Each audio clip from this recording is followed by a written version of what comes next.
Hi everyone, and welcome back to our Workday Manager training here at Bob's Discount Furniture. In this next session, we're going to be reviewing talent and the talent management features available to managers in Workday. We're going to start off with going over the performance and the team performance worklet. We're going to go over goals, talent cards, and finally, we will be demoing a full performance review process.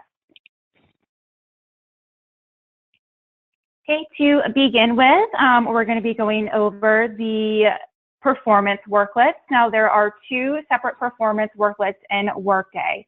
There's the team performance worklet right here, and there is also the employee level performance worklet right here. Briefly, I'm just going to show you the performance worklet.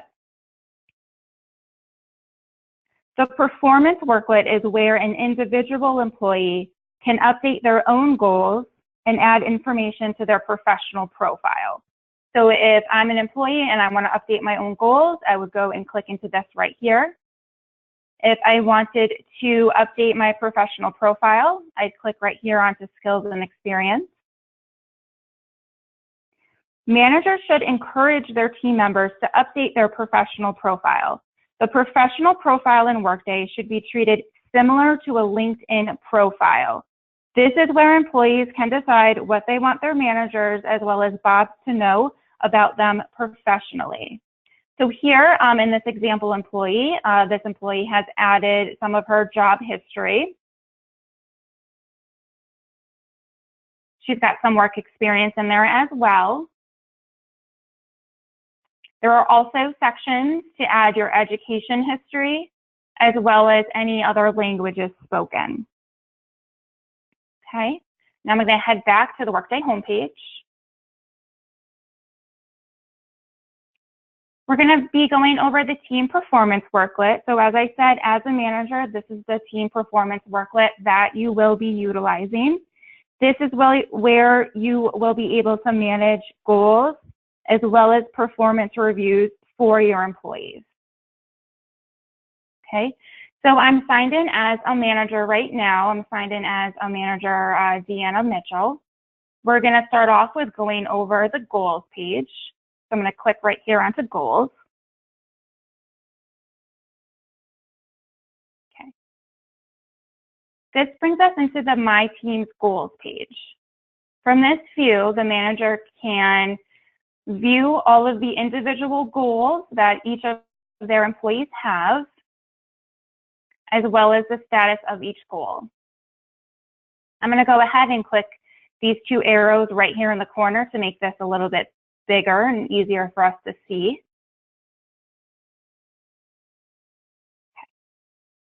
So you'll notice that some of the goals on this team, we've got cash management and some phone skills goals. So these goals are something that the employees are working on an ongoing basis. So their status is not applicable. You may have an individual employee working on a specific goal that would have an end result. So if we look down here for Marjorie, she's got an individual goal, which is to move to commission sales. So right here, we see that she is in progress of this goal. She's currently working on this goal, and she set a goal due date of February the 1st.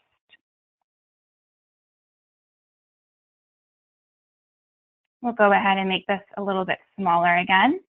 Now, if the manager prefers or has a reason to, there's also a second type of view right here called by goal. And this allows the manager to simply view the goals by the actual goal name. So right here on the top, we've got move to commission sales. We've got just the one worker in that section. And then the next goal up is cash management. So she'll see all her employees there. And finally, phone skills. Now, depending on your line of business, you may have specific goals for your team. So these obviously will vary.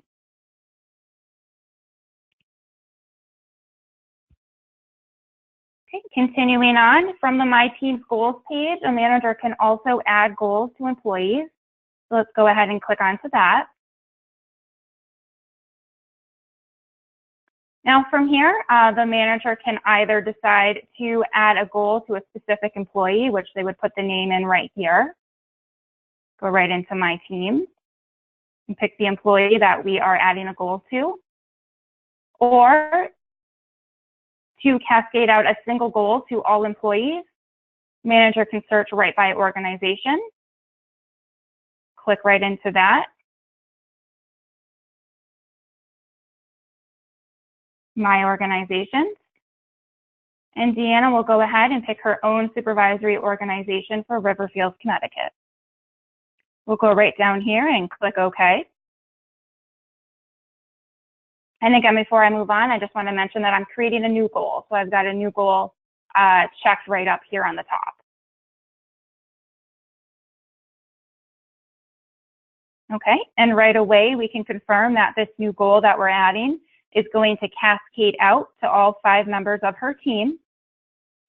And we're going to add a goal right in here. It's free text, so whatever goal that your department or location is working on. So for the purpose of this training, let's just say that this goal is related to daily reports.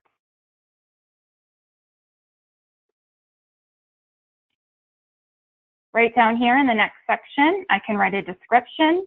Let's just say accurate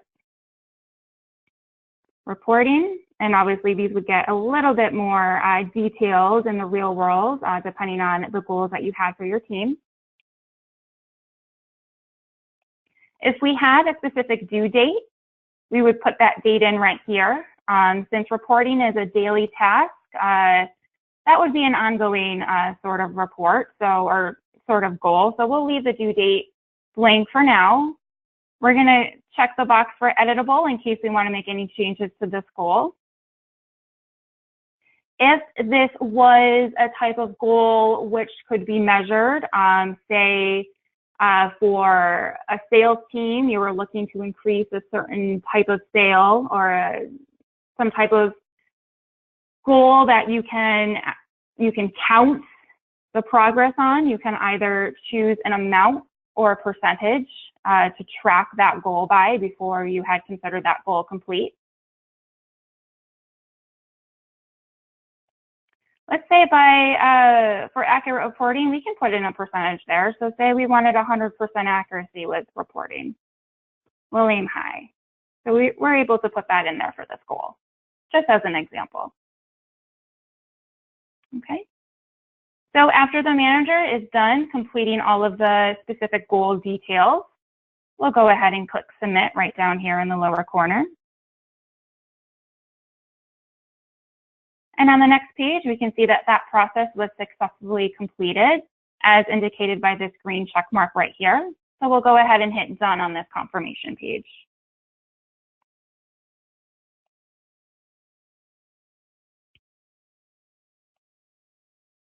And as we can see, the My Team's Goals page has been updated with that new daily report goal.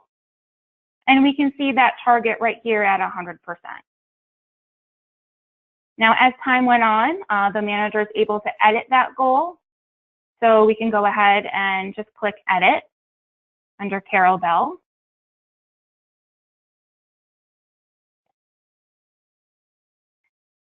And just for the sake of this demonstration, we can say that her actual percentage is 95% for her accuracy. So she's doing pretty well, but still some room there to improve. We'll hit Submit. So again, we've got that target percent at 100, and she's at a 95% accuracy rate. And we'll hit Done there. And then that will update our actual target percentage field right here. Okay. Moving on, let's say that we have an employee that has completed their goal. So we'll use Marjorie's goal down here, the move to commission sales, where we are in progress. We'll go ahead and click Edit under Marjorie.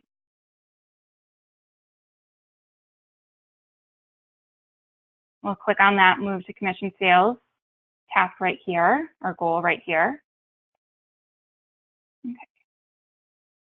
We'll say that Marjorie has successfully gotten a commission sales position. We can go ahead in here and click completed. And we can pick the date that it was completed on. And simply go ahead and click submit on that.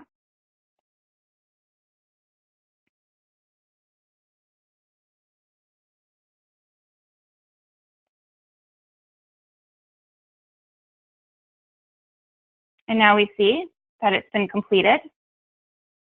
So as you can see, editing and entering these goals is a very quick process, very straightforward.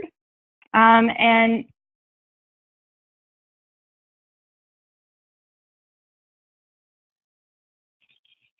something that you should find useful in managing your team's performance.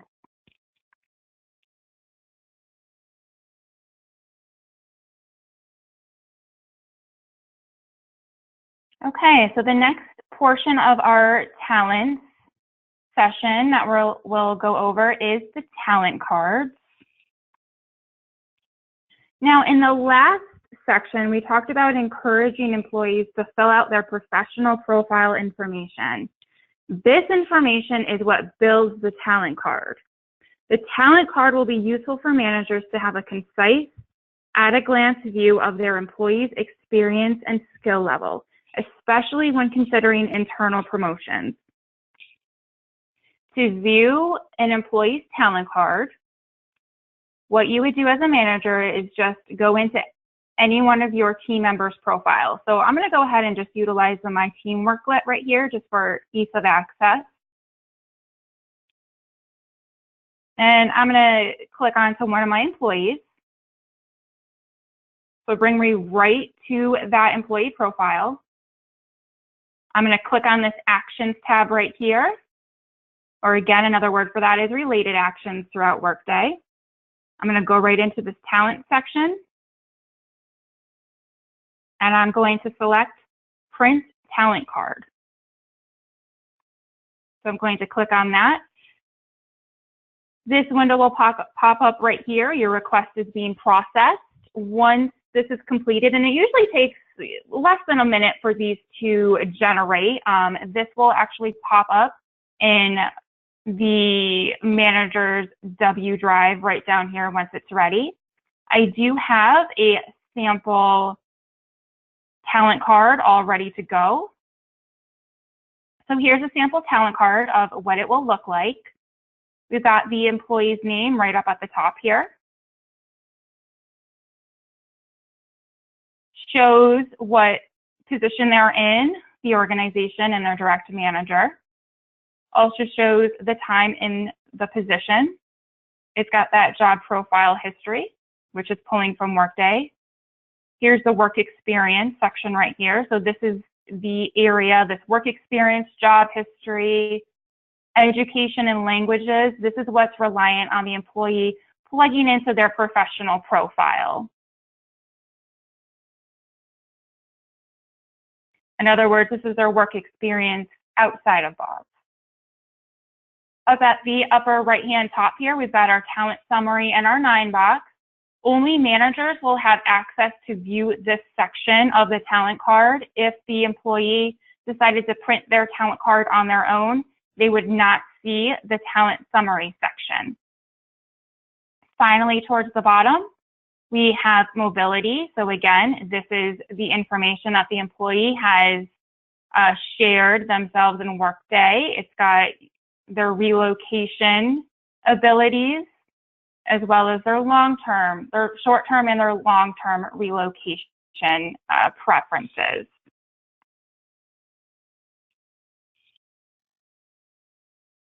Okay, and with that, we're going to take a brief break, and when we come back, we're going to be demonstrating a performance review.